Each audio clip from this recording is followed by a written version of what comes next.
మా తండ్రి యేసు పశువుల పాకలు తనను తాను చూడు తగ్గించుకొనెను. మా తండ్రి యేసు పశువుల పాకలు తనను తాను చూడు తగ్గించుకొనెను.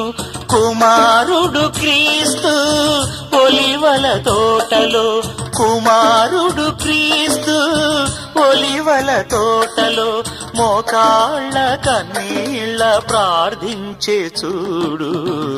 మా ఇంటి పేరు పశువుల పాక, పక్కింటి పేరు ఒలివల తోట, ఎదురింటి పేరు కల్వరి కొండ, మావాడ పేరు సియోను.